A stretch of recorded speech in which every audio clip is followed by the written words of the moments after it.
Hello, everyone, and welcome back to the Love and Doha show. I hope that you've had a good week, and what a week it's been.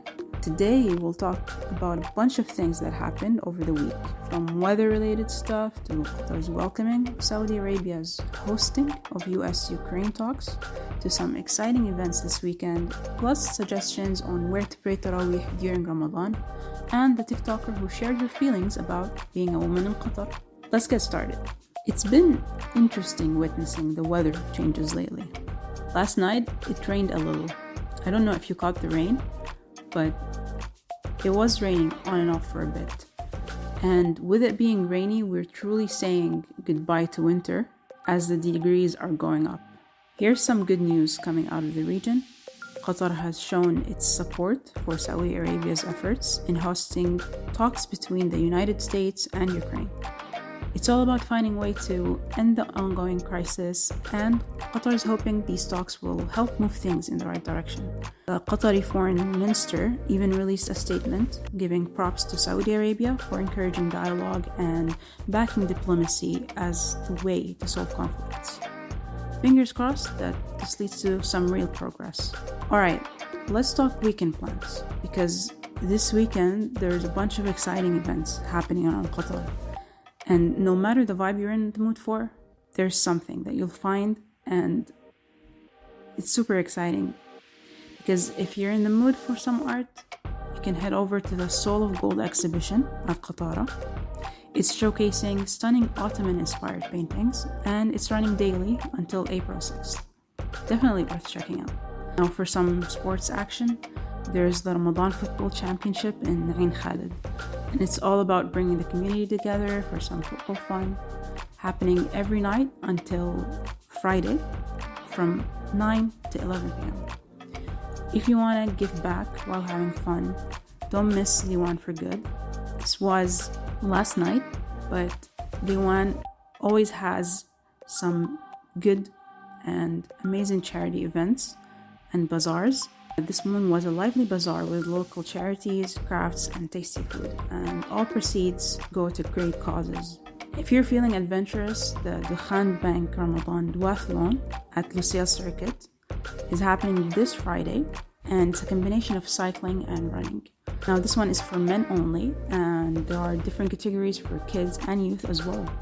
And it's perfect if you want to challenge yourself or cheer on others.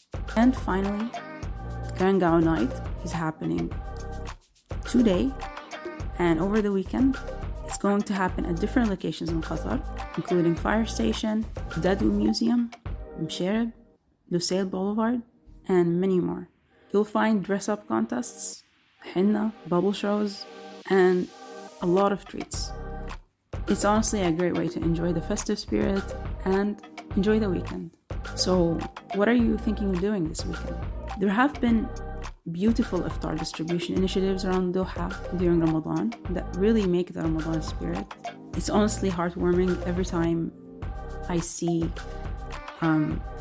cars pulling up in neighborhoods, people distributing iftars and meals all around. One of them was by Talabat, who excitedly brought back its iftar box distribution this year. And they loved for everyone to be part of this amazing initiative. Last Monday, iftar boxes were distributed at Asad intersection just before sunset, which included dates, water, and pastries, and there were many beautiful moments shared between the people and between everyone that was there. Speaking of the value of sharing, Ramadan is the perfect time to reconnect with oneself and others and elevate spiritually through prayer. So if you've been praying in mosques or wanting to, I've got some ideas on where you can go for Tarawih prayer during Ramadan. Now, there are so many different mosques in Qatar that are stunning in architecture and that provide a vast space for reflection and serenity. These mosques include Qatari Mosque, which is also called the Golden Mosque. There's also Education City Mosque, Minaratain, which is also a center that allows for people to indulge in research, to indulge in different lectures, and also enjoy a time of reflection and prayer. There's also the Pearl Masjid and the 27 Mosque. Not to mention Mshairib Mosque and Hamad bin Jabir Al Thani Mosque. Every mosque has a different feeling to it, and every mosque is honestly worth experiencing, especially during Ramadan. Whenever I go for Tarawih prayers, I usually go in a local mosque, but I've also gotten the chance to recently pray in Education Mosque, and honestly, it's a place that leaves you feeling serene and calm, just going there and being there. And I would love to experience more mosques in Qatar. Which ones have you prayed in or been to? And which ones do you plan on going to? Oh, and let me not forget Imam bin Abdul Wahab Mosque, Qatar Grand State Mosque. It's honestly an experience of its own. It's the biggest mosque in Qatar, and it fits thousands of prayers.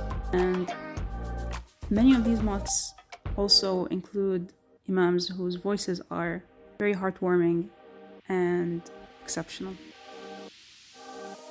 Now, as you may know, last Saturday was International Women's Day. It was a reminder to appreciate women all around the world and their achievements, and share love for mothers, sisters, daughters, and for yourself if you're a woman. A TikToker called Amina Al-Yusufi celebrated by sharing how she feels about being a woman in Qatar. And she talked about how women in Qatar are the happiest women on earth because of how safe it feels to be a woman in Qatar, and how there are laws protecting women, making it a very safe place to be. And this was agreed upon by people in the comments who shared their experience of feeling similarly about being in Qatar. And it is a real privilege to be a woman in Qatar due to this appreciation for women and the safe feeling, safe space that Qatar creates for women to be their best selves and to achieve amazing things. Now, as you may know, last Saturday was International Women's Day.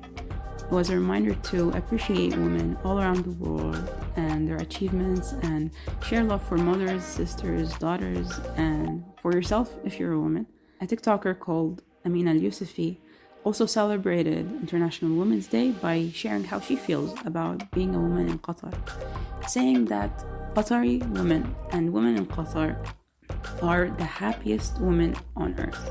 Now, that is a grand statement to make, and the reason for it is that women in Qatar feel so safe, especially also because there are laws that protect women here. And she was sharing about her experience of feeling safe in Qatar, to which many people in the comments agreed and shared their appreciation for the experience of being in Qatar as women. And this is a testament to the safe space that Qatar creates for women, and how it encourages women's growth, achievements, and safety. On this note, it's a wrap up for today's episode. It's been great catching up. Remember to always tune in to the Lovin Doha show for more stories and news from around Qatar, and stay hydrated and stay awesome. Thank you for tuning into the Lovin Doha podcast as part of the Augustus Media Podcast Network. Please hit that subscribe button wherever you get your podcasts from.